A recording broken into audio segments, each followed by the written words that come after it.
Namaskar. Hello and welcome to PGurus channel. I'm your host Sree Iyer. Yes, I am having a backdrop of the Citibank building. That's a sloped roof, very iconic building in Manhattan. And we're going to talk about diamonds. Diamond District is very popular in places like Antwerp as well as New York and some other cities, Surat for example. And this story is about Mehul Choksi and his nephew, I think, Nirav Modi. They two are related. Let's not worry about the relationship. The two are related. If you remember about 5-6 years ago, or maybe even before that, you used to have this really, glitzy advertisement, whether it was hoardings or on TV. You used to have actors, actresses come and pitch for the companies that these people used to sell rare diamonds and other expensive jewelry through. Well, turns out that many of these actors and actresses got paid in diamonds and diamond jewelry for their services, and they also were asked to invest in this company. And guess what? They got rock, they got glass. Many of them don't know how to heat this thing. It is believed, I got this thing from a reliable source, it is believed that they don't know what to do. So this is something where Mehul Choksi and his cousin Nirav Modi has applied chuna to a lot of people. Not only that, how did the Punjab National Bank got itself to be fooled by these people? I'm going to tell you what really happened, how they bypassed a strict banking control mechanism, and how this whole thing got perpetrated. Unfortunately, this is not one isolated incident. There were many others which have not seen the light of day. So this is something that I'm very, very unhappy about, that in India, one scam comes and then they don't get to the bottom of it. They don't find out who else might have done something similar for their own enterprise, and things just keep drifting and drifting and drifting. Well, that is unfortunate. That's a systemic problem. Let's first take a look at what happened with Mehul Choksi. Here we go. A small request to all of you to please like this video, because I'm going to give you information that you are not going to find in any other channel. In fact, I wrote an article that came in Sunday Guardian, and much of what I'm going to talk about is based on that article's research that I had done. What is this whole scam? Mehul Choksi, who was wanted in the PNB loan fraud case, was arrested in Belgium. This is the latest news. He has been arrested. The arrest was based on two open-ended warrants issued by a Mumbai court, dated May 2018 and June 2021. He is currently in jail and is expected to seek bail citing ill health. This guy is, I think, quite big, in the sense that he is like a round ball. People say that he can't even properly sleep because he can't lie down. He has some weight problem, and that could be the reason why he's citing ill health, but that doesn't reduce the crime in any way. What exactly is the background of the scam? Mehul Choksi and his nephew, I told you, right, he was related, Nirav Modi, are accused of defrauding Punjab National Bank of over 13,500 crores in 2018. The scam involved misusing letters of undertaking and foreign letters of credit via bribery at PNB's Brady House branch. You know, this was not 165 LOUs and 58 FLCs during March to April 2017, against which 311 bills were discounted, and both fled India. So they got early warning system. Who did that? Well, who was the finance minister at that time? Understand, that's the person where the buck stops. Of course, then after that with the prime minister himself. But all these things tell you that there was a huge scam going on in Punjab National Bank, especially in that particular branch office. So two stories are emerging here. One is that there was a change of personnel in that person who was handling these LOUs and foreign letters of credit in that particular branch, and that person had actually upped his take for doing this fake thing, and that they did not agree to a new rate, and therefore he spilled the beans. That's one story. Next story is that no, nothing got spilled on the Indian side. It was actually the Hong Kong bank that found that these were fake, and they did not have the proper backing of the money in PNB bank account, which is why it was flagged by the Hong Kong bank authorities, and that got flagged at the PMO office. You see, this time the thing came to PMO office and PMO decided to act on it. This is the other story. You decide which one seems to be correct. And I'll tell you how this whole ghotala, how this whole scam was done at the bank level. Okay. So Mehul Choksi lived in Antwerp, Belgium, because he had married a Belgian, and he had citizenship with Antigua and Barbuda, and he had earlier disappeared from Antigua and was found in Dominica. There are a whole bunch of stories that we have which we covered in that, because he was holed up in Antigua because Antigua does not have an extradition treaty. And Belgian authorities were aware of his presence and monitored the situation. Indian authorities, including the CBI and ED, have been tracking Choksi. There was an attempt to try and get him arrested by asking him to come out of Antigua and move to Dominica. A small plot was planned. Unfortunately, somewhere somebody spilled the beans again. This is where India doesn't clean up. You need to name and shame these government officials who are in cahoots with the criminals.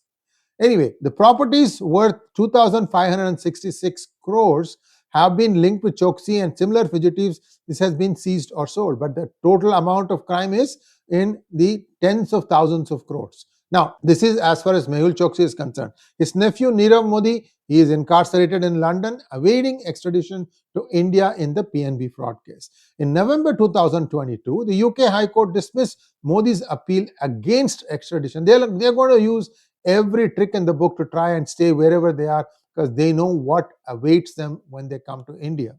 They also cited mental health concerns. Basically, in March 2024, the London High Court ordered Modi to pay 8 million to the Bank of India. And what are the things that he is responsible for? There is a company called Firestar Diamond FZE, and this is a Dubai-based firm, and that company did a defaulted on its loans, and he has been held responsible for that. He has been contesting that ruling, claiming he lacked the funds to due to seized assets, and Indian authorities have confiscated over 1,400. So this is 1,400, the previous 2,500. That's only what, 4,000 crores. The total amount is in tens of thousands of crores. So these guys are, they really knew how to work the system. I still haven't come to how PNB system was manipulated. I'll come to that in just a moment because it's a little technical. Seized items include luxury properties, artwork, and other valuables. Proceeds are being used to compensate banks defrauded in the PNB case. Now, how did that scam happen?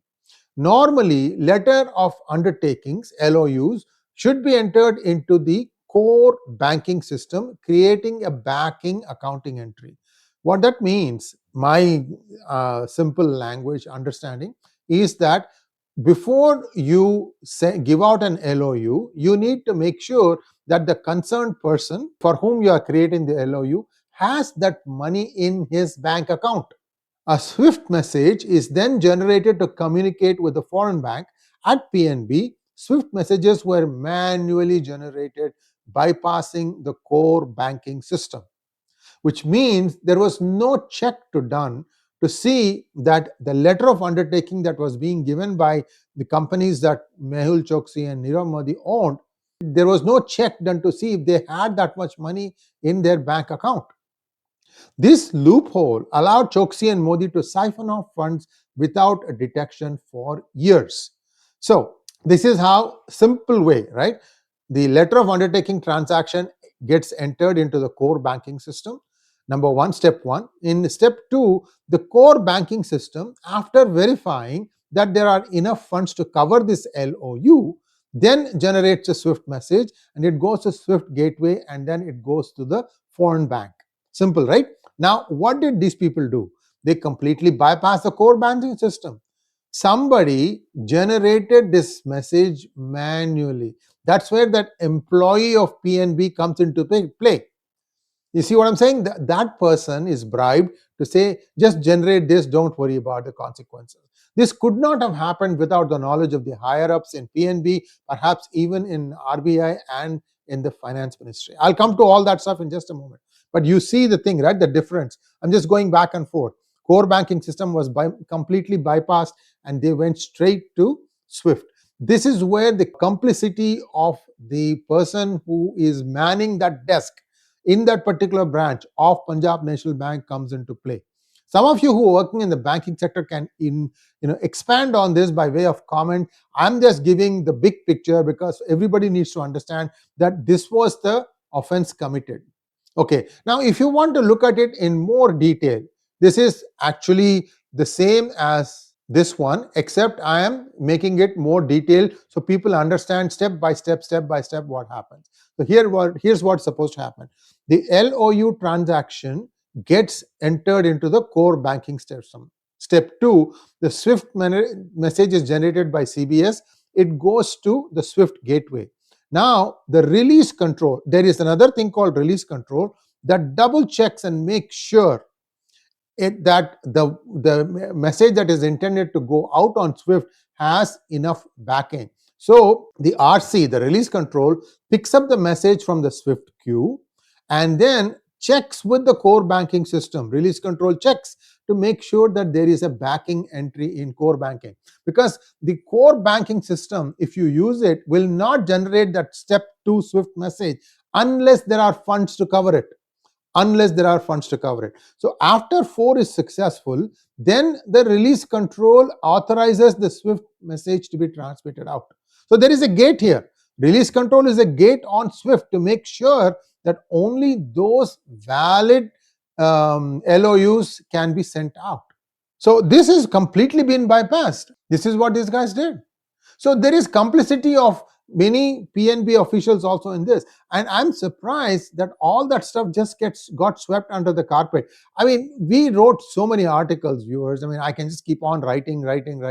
Nothing really seems to find the light of day. This is the one problem in India. Any white collar crime, it never gets seen to the bottom. You don't go to the end. You don't catch everybody involved in it, because this is not a single person. This is not a single incident. This was caught in 2018. God knows how long ago it was going on, because these people have been around for a long time. So the systemic corruption here is that manual intervention in the CBS processes enable scams to occur undetected. The use of fake letters of credit and guarantees has become widespread. This is the findings. Lack of release control mechanism allowed messages to be sent without verification. Now, the actual scam is 13,500 crores. So far, recovery 4,000 crores. Where is the balance 10,000 crores? Nobody knows. Was there a kickback to politicians? Was there a kickback to bankers? How does one get to the bottom of it? I mean, pie, you have to count for it. You have to come down to the last rupee and say, this is how this money got taken out. So this whole stuff of manually being able to do this, it is alleged, was done because there was one software that was managing all these things, and that PNB was asked to change to a better software, but that better software allowed this kind of shenanigans. I'm not going to name that better software because people will jump up and down saying I'm talking without proof. Although LaserSoft CEO, I spoke with that person, I showed all these drawings, I made sure that that person was in agreement with what my findings were.